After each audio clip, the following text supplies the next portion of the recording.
Bonjour à tous, bienvenue pour ce nouveau En Peignoir, l'émission qui s'intéresse à l'actualité des stations thermales de la région. Aujourd'hui, j'ai pris la direction de Châtel-Guyon et j'ai pour invité un talentueux street artiste qui a réalisé une œuvre majestueuse sur la cheminée des anciens thermes Henri, donc qui s'appelle la Source aux Féroces. Bonjour Rino. Salut.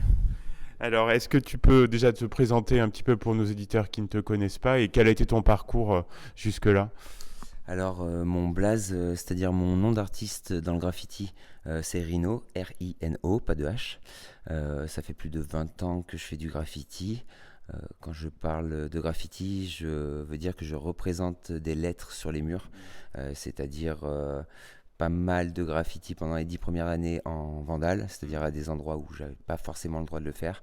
Avec le temps, je me suis un petit peu spécialisé, on va dire, dans la bête à cornes. Et j'ai toujours, on va dire, cet amour de la représentation de la lettre et surtout des grosses surfaces, des gros murs. Le monumental m'intéresse pour le dépassement. Et voilà, si possible, toujours plus grand et toujours plus gros. Alors, quel est ton lien avec Châtel-Guyon? C'est une station que tu connais forcément. J'ai un lien déjà d'adolescence parce que je suis Rio-moi, donc pratiquement de naissance. J'ai surtout un lien, on va dire, de confiance avec la direction et la mairie de Châtel, qui, présidée par Monsieur Frédéric Bonichon, m'a permis, une fois qu'il est venu visiter la Manu, de pouvoir stocker le matériel et investir les thermes Henri, bâtiments désaffectés. À l'origine, je devais, on va dire, monter un projet pour redorer la friche industrielle, enfin la friche thermale plutôt. Ce projet n'est pas viable à l'intérieur.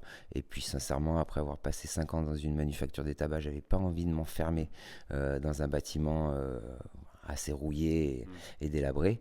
Donc automatiquement, on en est venu à l'idée de le graffiti revient à tous, c'est un graffiti public, on n'est pas obligé de payer pour le voir ou d'avoir des entrées, on va le faire à l'extérieur comme on sait bien faire. Et pour démarrer, rien de mieux qu'une cheminée qui culmine à plus de 30 mètres de haut à la corde. Voilà, parce que vu que je veux toujours plus de format impressionnant, eh ben, il faut changer ses façons de faire, ses habitudes, et donc pour le coup, je suis devenu cordiste. Et l'idée de l'œuvre, la thématique, elle est venue progressivement. Oh bah c'était assez facile, hein. Châtel, ruisseau, ville d'eau, thermale, depuis des générations. Elle a été assez compliquée, on va dire, à faire bouillonner comme idée. Je suis passé par pas mal d'esquisses, pas mal de, on va dire, pas mal de recherches où j'agrémentais un petit peu tous les sens, que j'agrémentais un petit peu l'eau, la terre, la mer, et c'est mes proches, en partie Spélim, en partie Kofi, à force de voir mes esquisses qui m'ont amené dans la direction du pur et simple jet d'eau.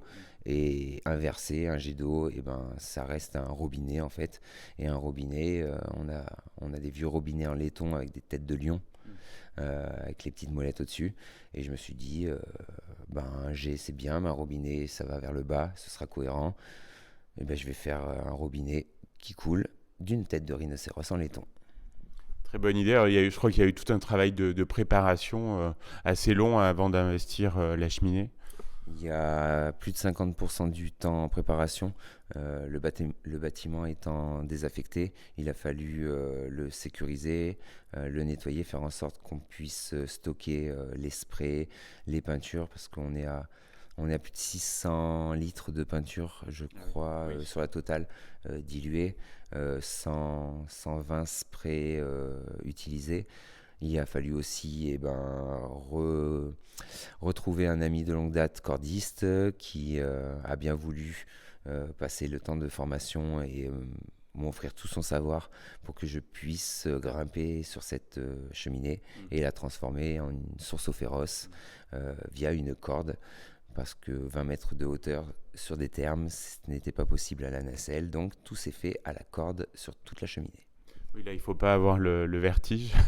C'est pas le concept. Ouais. Non, je cherche toujours des endroits plus entre guillemets perchés, Oui. des endroits toujours, on va dire, toujours plus entre guillemets aussi risqué, parce qu'une fois qu'on est encordé avec les amarrages et les lignes de vie, on va dire que le matériel qu'on a sur nous ne permet pas, à part volontairement, et il faudrait quand même passer l'adrénaline et être un petit peu fou ou plus tenir à sa vie, mais on ne peut pas en fait avoir un problème à partir du moment où on règle et qu'on répète les mêmes gestes en sécurité.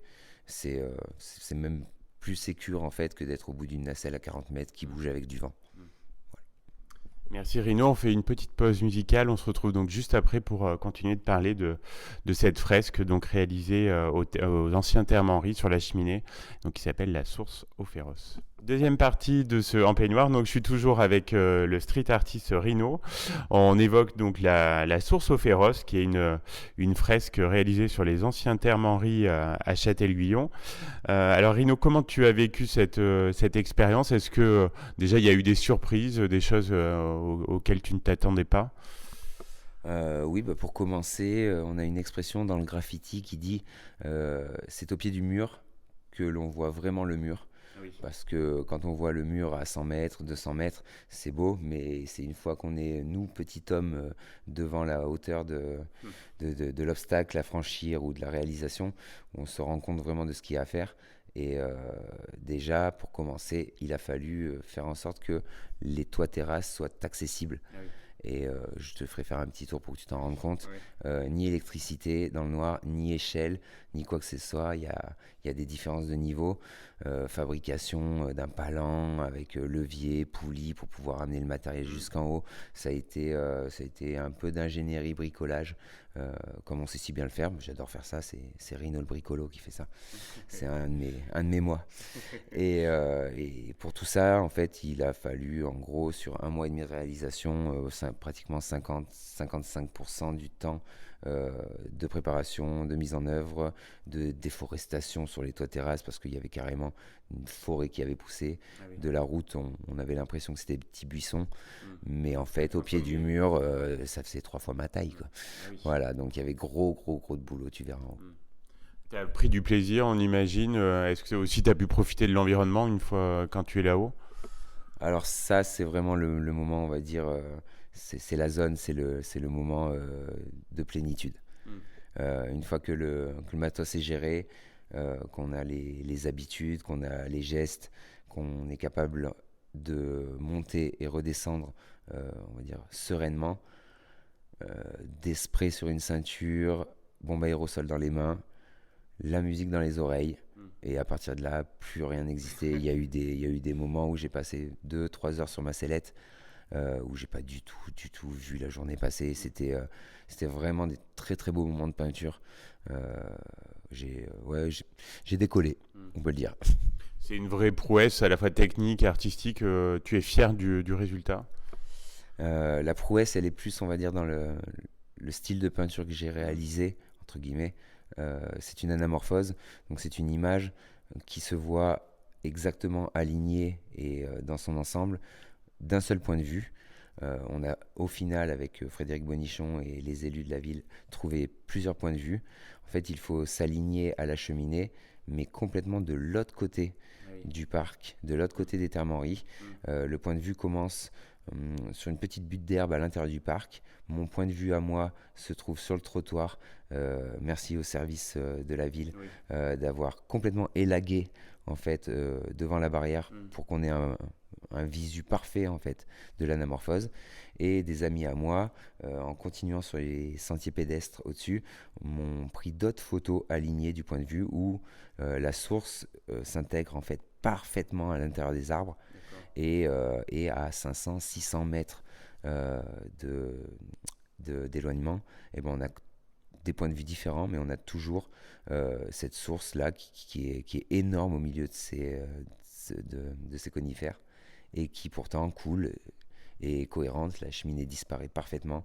Ce qui a été compliqué, c'est faire que tous les points d'anamorphose, que chacune des branches qu'on a dans le fond soit alignée. Pour ça, j'ai mon spécial Kofi avec qui j'ai passé 4 heures, 3 ou 4 heures je crois, avec le casque dans les oreilles, sur ma corde, et encore une fois, lui derrière son appareil photo, à me faire mets ton bras, Ouais, descend de 50 centimètres, ok. Début de ta branche, tu peux y aller en vert clair.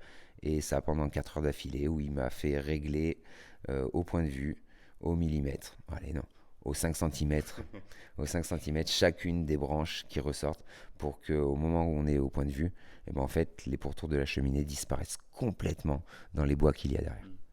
Quels sont les retours déjà de la municipalité, puis des visiteurs, des habitants on en a beaucoup parlé, il y a eu un vrai engouement médiatique.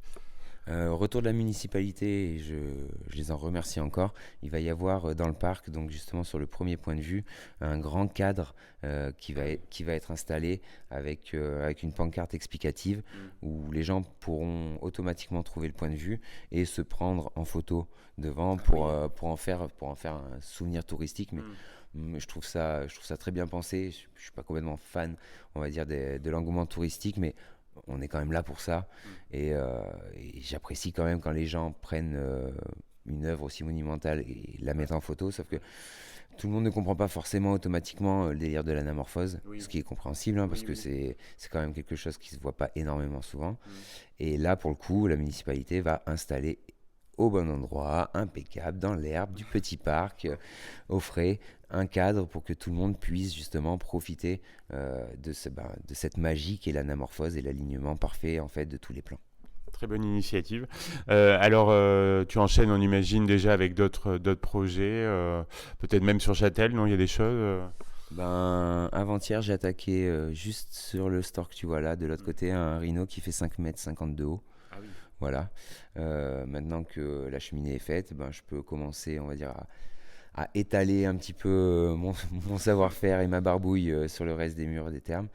Et sinon, tout cet été a été plutôt et sera concentré sur, on va dire, une autre facette de mon graffiti qui est faire de la scène avec Spellim en tant que ambianceur et faire en sorte qu'en fait beaucoup de villes de France, des festivals bougent au son de la dread pop et du Spellim et du street show avec nos cuivres, sax et trompettes, et ça c'est vraiment un bonheur. Ouais, c'est quelque chose que tu adores, hein, on le sent.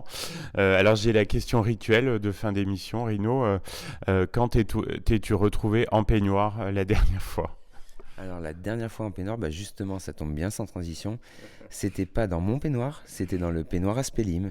Ce n'est pas un peignoir jaune, je suis désolé, c'est un peignoir bleu foncé, en sortant de son jacuzzi. Après des dates de concert, et on s'était mangé un foie gras, je crois. Il y avait une story où je suis en caleçon après, c'est n'importe quoi. Voilà. Un vrai accro du peignoir. Merci beaucoup, Rino. C'était un plaisir vraiment d'échanger avec toi. Et puis, on suivra tous tes autres projets sur Châtel-Guyon. Merci encore. Bonne journée à tous.